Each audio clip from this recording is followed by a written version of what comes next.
é, ó. Exemplo 1. Imagina que você tem um objeto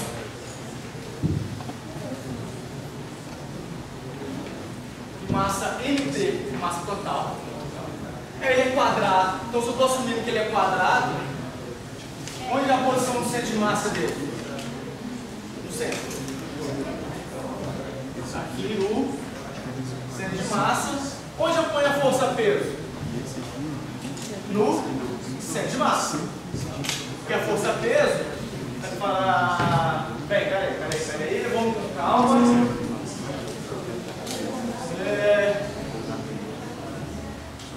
Se eu pego um monte de partícula e ponho a mesma aceleração, pensa o seguinte: a massa pode ser diferente, mas um corpo com várias massas, ele é composto. Qual é a aceleração que atua nele? Você está na Terra? A gravidade. Então a aceleração é constante. Então ela sai da soma. Ok? Pensa, se isso aqui não depende disso, se isso é só G, isso sai da soma. A soma de MI não é a massa total? Massa total sobre a massa total. Então a aceleração do centro de massa é exatamente G. Beleza, então você vai pegar, porque isso aqui é um corpo extenso, então tá aqui, ó. É a força peso, que é massa total G.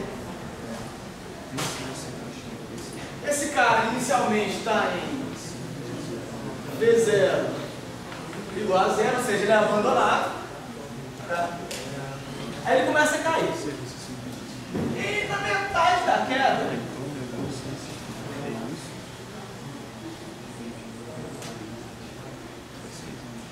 vou fazer de propósito. Na metade da queda, o centro de massa, vou ser bem justo. O centro de massa continua aqui. Esse cara quebra em duas partes. Subindo em M1, está caindo. Aí isso é uma espécie de, sei lá, uma granada, explode lá e pum! Sai dois pedaços. Tá? Sai dois pedaços. E sai dois pedaços. Essa com velocidade V1 para cá. E essa aqui com velocidade V2 para cá. Isso aconteceu uma colisão. No fundo, a explosão ali é como se fosse uma colisão entre um lado e o outro, que mandou dois pedaços, um para cada lado. Tá certo? O que isso aí faz? Agora, a partir desse instante, isso se torna um lançamento de projétil. Só que para cada lado. É como se estivesse nessa altura e cada um adquiriu uma velocidade para cada lado. Tá? Só que agora o centro de massa desse cara está aqui. Esse cara agora tem outro centro de massa diferente. Esse cara tem outro centro de massa diferente. Isso aqui faz assim, ó. Vem para cá. Então um pedaço de fragmento vem para cá. Esse outro pedaço vem para cá. E o centro de massa? Continua cair em linha reta. Porque você tinha os dois pedaços, puf, explodiu, teve uma colisão, tá? Aí você fala, como é que eu acho velocidade V1 e V2? Bem, conservação do momento. Qual que era o momento total antes? Inicial. Era. Eu estava caindo já. Então era massa total. Essa massa total aqui. Né? Vezes quem? Vezes a velocidade em Y alguma velocidade, porque saiu do zero, aí ele começa uma queda livre, em algum momento aqui ele explodiu. Então ele adquiriu uma velocidade até aqui. É aquela velocidade de y ali. J. Esse é o momento total antes da explosão. Aí que vem a parte interessante, mais zero na direção I, não é isso? Ele só caía. Ele não tinha velocidade na direção I. Não tinha momento na direção I. Depois da explosão, ele adquiriu duas velocidades para lá. Ok? Não. Qual que é o momento total final? Ele tem que ser conservado. O momento total final é M1 V1 Y J mais M2 V2 J, que é Y, mais M1 V1 XI mais M2 V2 X J. Ou V2X I. Ok? Só escrevi aqui separadamente as duas equações, tá? Só para ver quem é o momento antes e quem é o momento depois. Depois ele tem a velocidade de y para baixo e a que ele adquiriu aqui. Certo? Tá bom. Tem que ser igual. Tem que conservar. Se ele tem que conservar, aí você pega, olha, na direção, vou escrever assim, só para na direção I. Só para ficar bem explícito aqui, para a gente se perder. Na direção I eu tenho 0, 0, tem que ser igual a M1 V1 X mais M2 V2X. Então, M1, sei lá, uma delas, V1X, é igual a quê? Menos M2 sobre M1, V1, V2. Tem que saber uma delas. No fundo, fiquei preso, tem que saber uma delas. Sabendo uma, eu sei a outra. Tá? E na direção Y?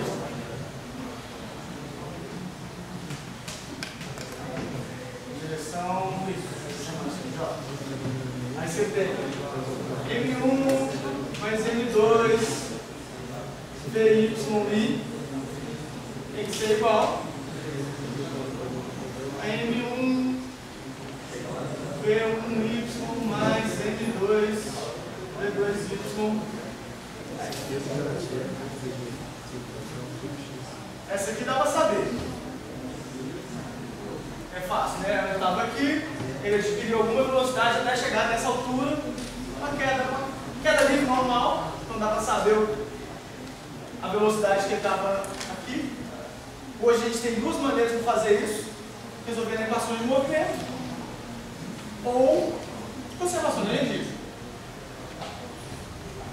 Se isso aqui é uma altura H total, ele caiu, até o momento da explosão, ele caiu até um H1 aqui, conserva a energia daqui até aqui, você acha essa velocidade aqui. Tá?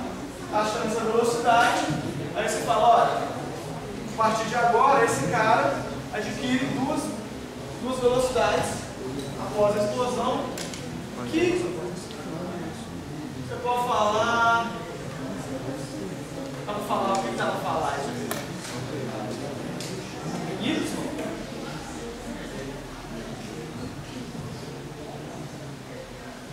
Vamos falar em colisão elástica, Y?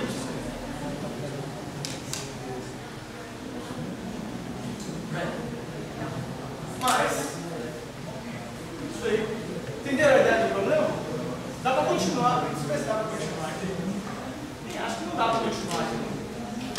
Teria que ter mais informação para mim achar esses dois caras aqui, que é as velocidades iniciais dele ali, na hora que ele sai.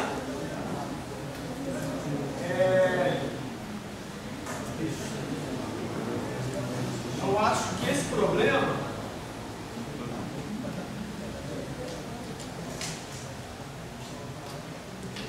ele simplifica. Seguinte, esse é um problema que você sabe achar isso aqui, ó.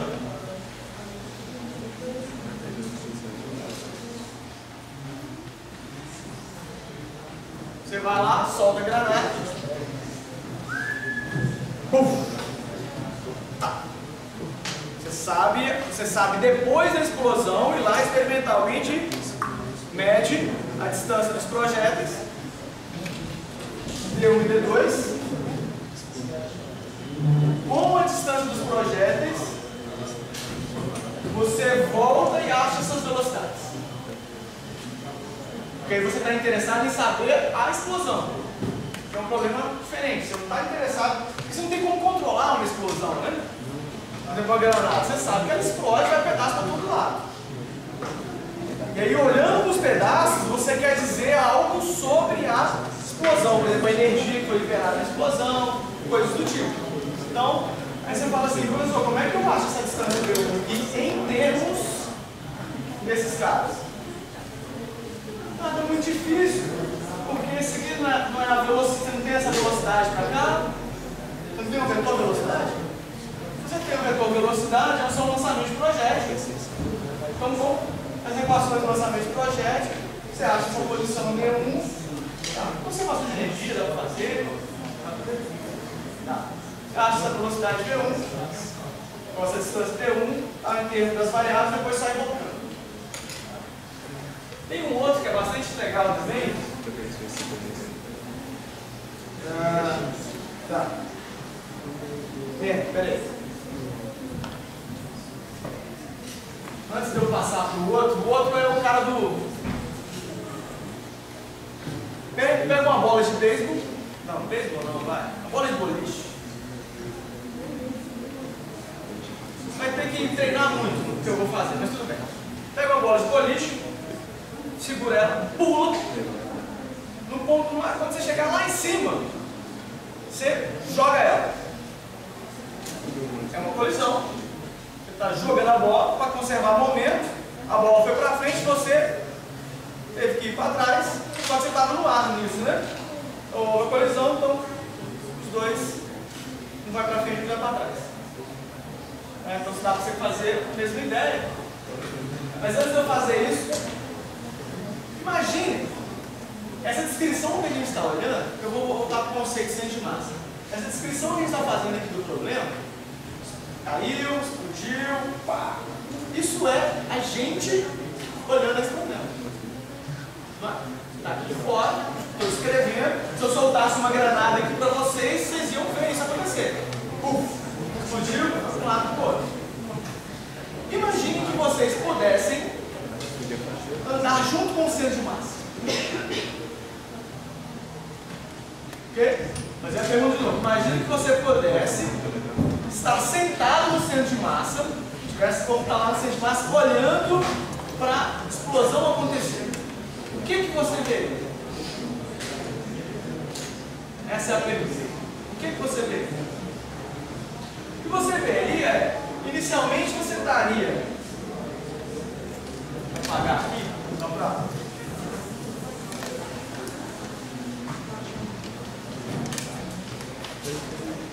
Do centro de massa. Você inicialmente estaria aqui, tá, no bloco, centro de massa. Você estaria lá, sentado nele. Então, você estaria sentado vendo o bloco cair, você não via nada. Olhando para o bloco, você olhava para o bloco estava parado. Você está andando junto com o centro de massa. Né? Você está sentado ali, é igual se estivesse sentado dentro do elevador. O elevador descendo, você olha para as paredes do elevador, as paredes do elevador estão paradas em relação a você, porque você está andando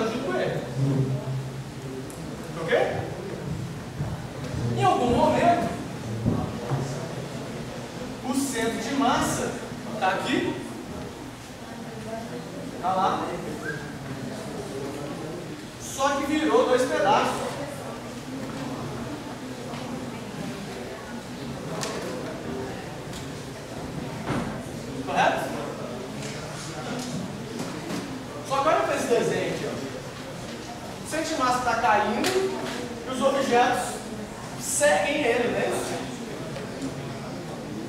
Então, do ponto de vista de quem está andando no centro de massa, está no centro de massa vê esse cara ir para lá e esse para cá. Porque quando ele cai, os dois objetos caem juntos, até chegar no chão, o centro de massa vai estar sentado ali, esse objeto e para cá, pá, cai no chão aqui, esse objeto vai para lá, no chão aqui. Então, do ponto de vista do centro de massa vai ver só um objeto inclinado para o outro. Mas a velocidade de aproximação não vai? Porque a velocidade em y aqui, ó, é o objeto. A explosão só fez isso. Puf. Mas se a explosão fosse assim, aí o centro de massa continuava caindo. aí ele é Um subindo, o outro descendo, e o centro de massa continua caindo. Pode ser que isso, porque não só é força interna. Que aí, para um subir, esse outro tinha que descer mais rápido ainda. Mas o centro de massa continuava caindo, e do ponto de vista do centro de massa vai ver os dois caras fazendo assim, ó. Um cai primeiro, e um faz. Os dois fazem parábola, só que uma é uma parábola muito côncava e o outro menos.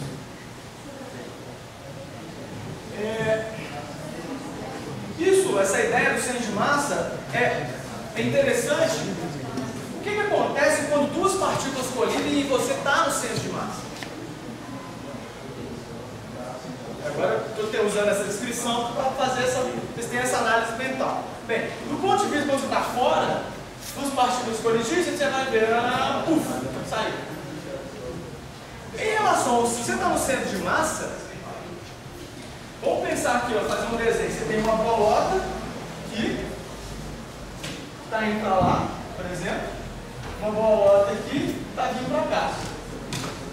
Pelo desenho, essa é maior do que essa. Então, o centro de massa, provavelmente, está aqui acima. Quem está no centro de massa vai ver o que antes da colisão?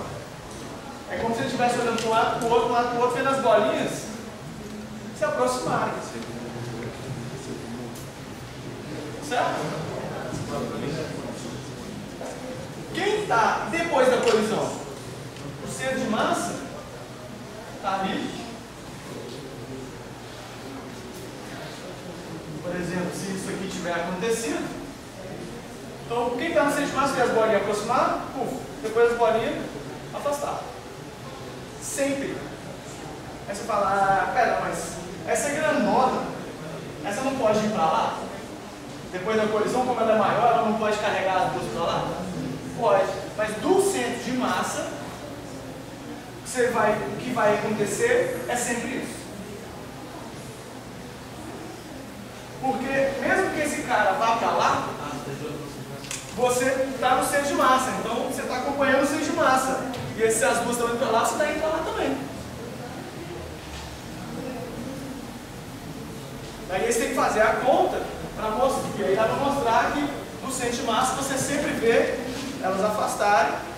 No início ela aproximar e depois afastar. Tá? Essa é a maneira de onde você tira as outras equações para resolver a colisão. E quando você mostra isso, do centro de massa, mesmo que a colisão seja oblíqua quer dizer assim, ela esteja inclinada, você consegue mostrar que do centro de massa está sempre parado em relação aos dois. Porque, por mais que os dois estejam andando, do centro de massa, se as duas estão indo para lá, você vai para o centro de massa e anda junto. Então você consegue mostrar que a colisão vai ser sempre bate e volta, bate e volta. Como se fosse unidimensional. Um problema unidimensional a gente não conseguiu resolver ele todinho.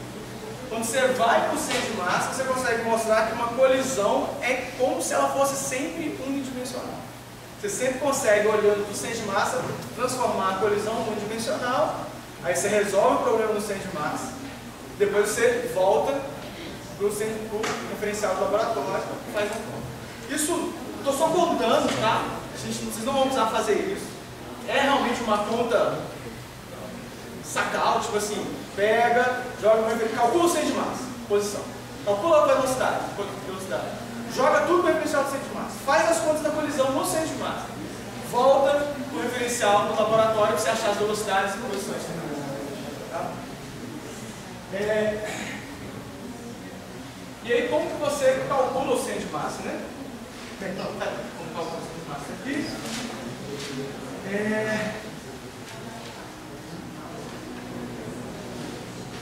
Como a gente calcula centro de massa? Nada. Vamos.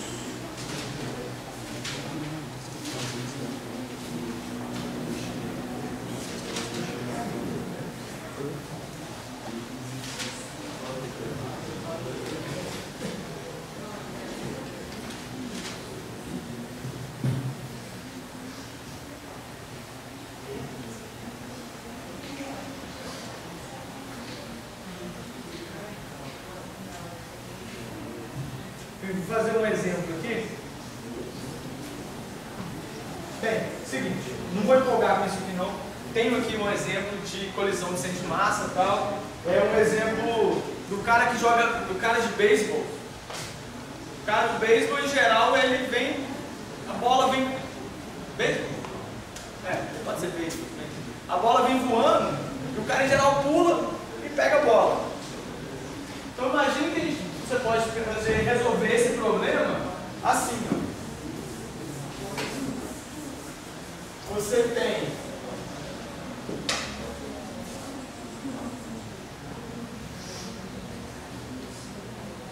uma altura H, onde tem uma bolinha com velocidade V0. Tá? Você tem um cara aqui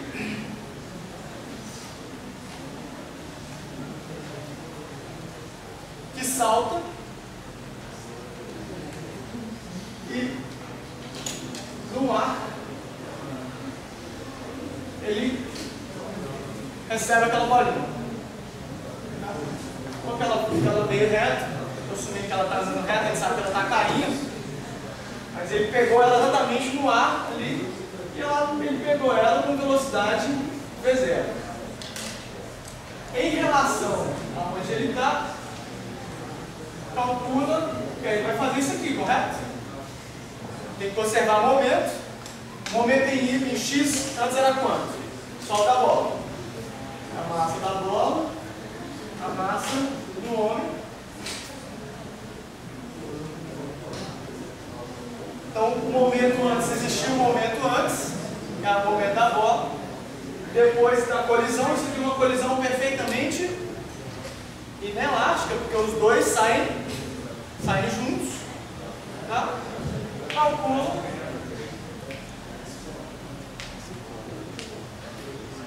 essa distância XF. Tá?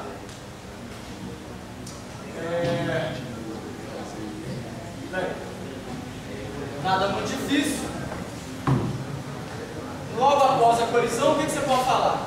O momento tem que conservar. Então, massa da bola V0, que era o momento antes, tem que ser igual a massa da bola, massa do homem, VF,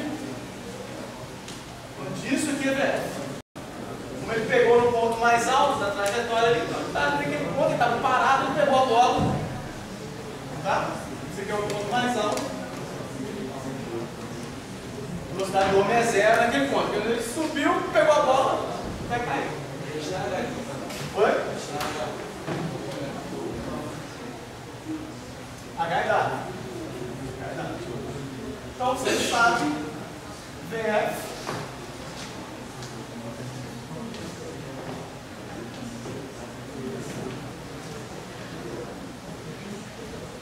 você sabe essa velocidade de lançamento, isso virou um lançamento de projétil.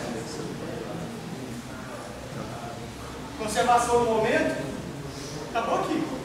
Uma vez que você sabe a velocidade, você sabe a velocidade inicial de lançamento, trata isso aqui agora como sendo um objeto que é lançado com essa velocidade inicial horizontal. Em cima de um penhasco. Tem aquele problema que a gente resolveu? Uma bolinha com velocidade assim, é lançada, onde é que ela cai? Mesma coisa. Aí, no caso, aqui levanta a conservação de energia.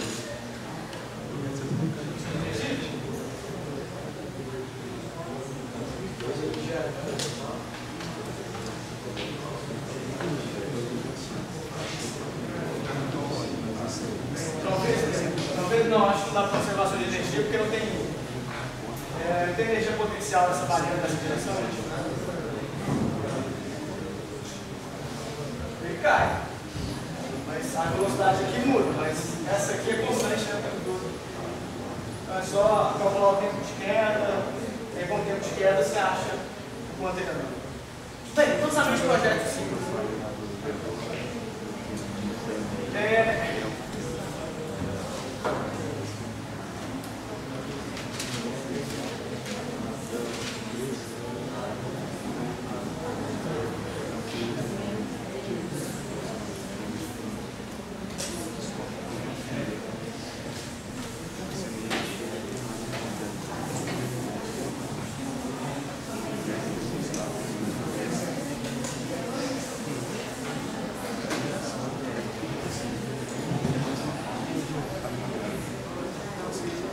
Vou pelo menos fazer mais um exemplo hoje, que é esse aqui, ó.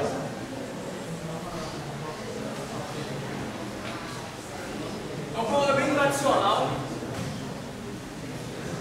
que tem a altura H, tá? Tem um raio R de um loop e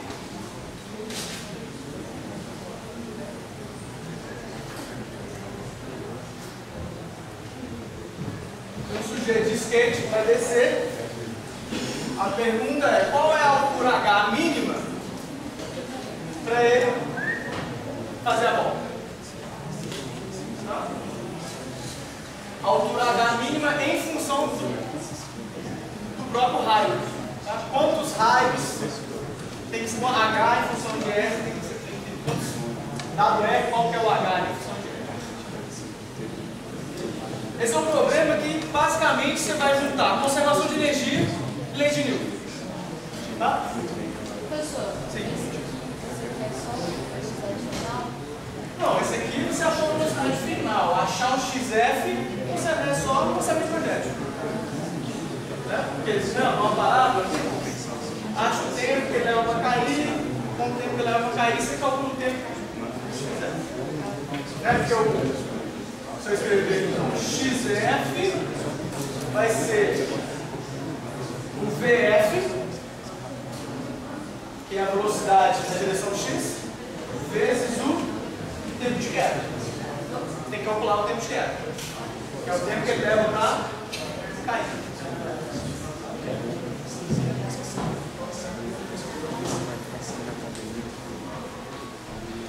Vou fazer só esse problema aqui rapidinho. O que a gente precisa considerar nesse problema? Conservação de energia e lei de Newton. Tá? Pensa o seguinte: conservação de energia. Nesse ponto, ele tem só energia potencial. Aí ele vem, converte energia potencial em energia cinética, chega na base desse cara. Na base desse cara ele tem só cinética. Aí agora ele começa a subir. Aí ele começa a subir, pá. E aí aqui em algum ponto aqui, ó, ele está de cabeça para baixo. Certo? E aí, se ele está de cabeça para baixo, quais são as forças que estão atuando nele aqui? A força. Peso que está para onde? Para baixo. E a normal? Também tá. Ele empurra o piso para cima, o piso empurra ele para baixo. Normal. Tá? Aí quando o cara estiver aqui, ó, você tem força peso e normal para dentro. Então a força, você vê que a força sempre aqui, força peso, normal para dentro. E aqui, força peso, normal para cima. Então você vê que a força centrípeta está mudando o tempo todo. Porque no caso a força centrípeta aqui, em princípio, a normal em princípio é para ser zero. Normal para cima igual ao peso, zero. Aí ele começa a subir, não, aí começa a ter uma componente da normal que aponta para o centro, fazendo ele fazer a volta. Então quando você pega e olha para as equações, você tem, ó, mgh, que é a energia potencial aqui, tem que ser igual, a energia mecânica aqui é só mgh, tem que ser igual a energia mecânica onde para ele fazer a volta? No ponto mais alto, que é mg2r, que é a altura do looping. Tem, né? Porque aqui que é o zero de energia potencial. Embaixo é só cinética. No meio do caminho, cinético potencial. A não ser que ele volte para essa altura aqui, ó, aí a potencial voltou a ser máxima e ele tem que parar, porque ele saiu com essa energia. Então, se ele voltasse para essa altura, ele teria que parar naquele ponto e tinha só potencial de novo. Então, mais, aí naquele ponto, mv quadrado sobre 2. Vamos lá, ó, naquele ponto ali, força resultante. Força resultante centrípeta. Né? Naquele ponto ali, a força resultante é a força centrípeta. Então, a força resultante centrípeta vai ser m v quadrado sobre r. Vou botar assim. Massa, aceleração centrípeta, que a força resultante ele é a centrípeta. Bem, isso é só uma definição. Força resultante centrípeta é mv quadrado sobre r. Agora, quem que é a força centrípeta apontando para o centro? mg, que aponta para baixo, mais m. Certo? Quem é M?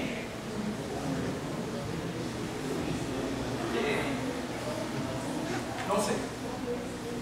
Por isso que a pergunta é: qual é a altura mínima? Na altura mínima, ou na altura mínima, né? Porque máxima não tem. Se estiver mais alto, ele vai fazer a volta. Mínima, né? O H mínimo.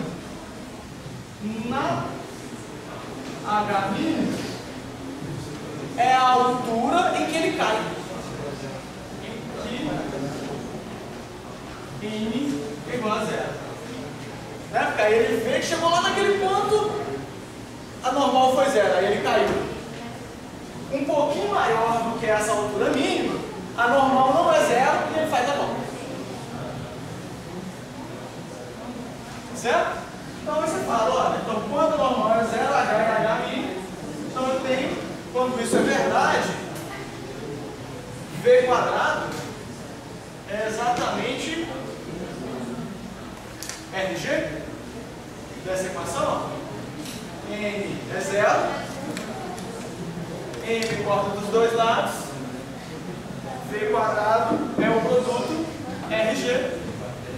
E aí na equação de cima, o M subiu com todo mundo mesmo, então G H mínimo é igual a G2R mais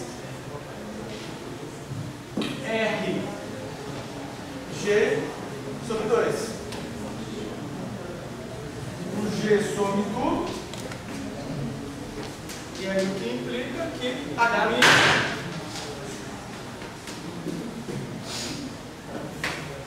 é 2R mais R sobre 2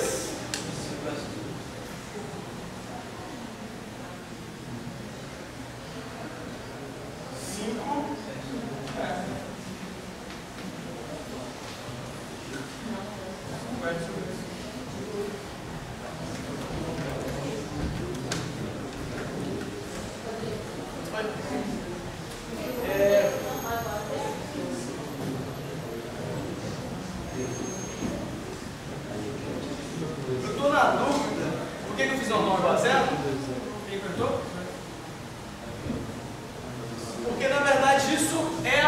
posição, porque a pergunta é qual é a altura mínima para que ele não caia.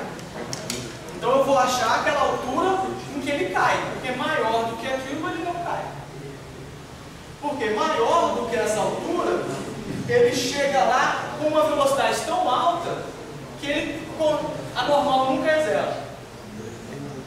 Se a velocidade, porque pensa só, o que acontece com a altura bem baixinha? Ele vem, cai. Você vai um pouquinho maior, cai. Uma hora ele faz a volta. E o fazer a volta quer dizer que a normal ela existe o tempo todo. Entendeu? Ou não? Entendeu? Porque a normal, por exemplo, a altura pequenininha, quando ele chega aqui assim, ó, aí ele descola, ele perde o contato, normal é zero, aí ele cai de cabeça. Também um pouquinho mais, uma hora normal nunca é zero. Dá até para achar normal, se você botar um H. Agora você sabe o que é isso. Tá? Agora eu falo assim, olha, H é igual a 10R. Tá? Dado uma altura, H igual a 10R, é maior do que o H a altura mínima, então é normal. Você sabe a altura, você acha V você joga aqui, aí você acha o M. Se você calcular com essa altura, quanto que dá normal?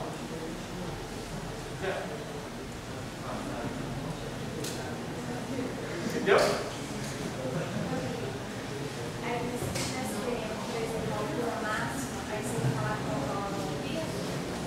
Altura máxima? Não tem máxima. Porque maior do que essa, ele sempre faz a volta. É menor do que isso que ele não faz. Maior, ele sempre vai fazer. O que vai mudar é quanto maior é a normal quando ele passa daquele ponto. Ele pode ser o raio máximo da altura. Pode. Aí você fez qual que é? Dada essa altura, eu só consigo fazer um tobogã com essa altura. Qual que é o raio que eu tenho que colocar? Mas aí, tá aqui. Você dá o raio, você acha a altura.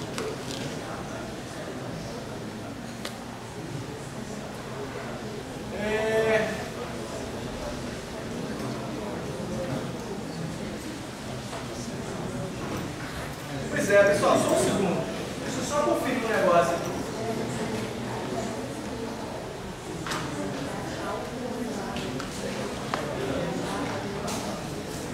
Esse número tá me soando estranho.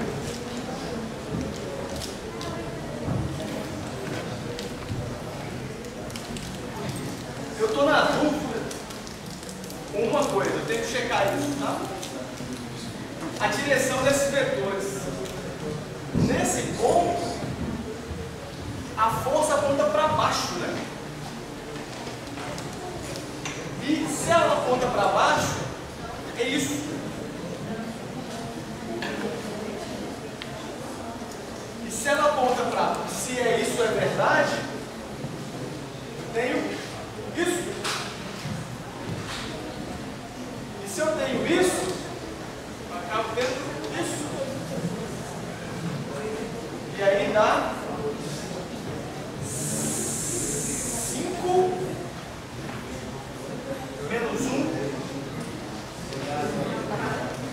Dá 4 meses, dá 2?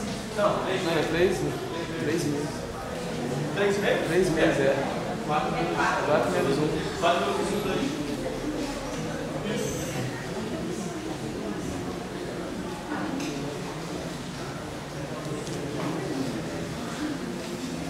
Eu acho que é isso.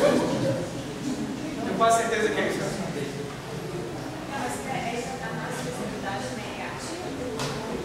É, né? Para baixo. Verdade. Direção. Essa aqui é a direção J.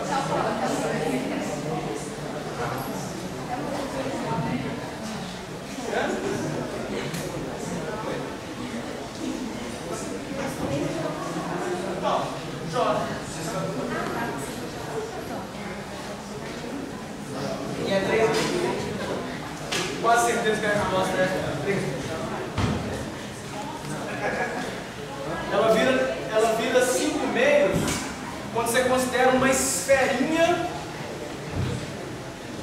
Imagina se tem uma esfera. Esse aqui é o molequinho que está considerando que ele desliza o tempo todo.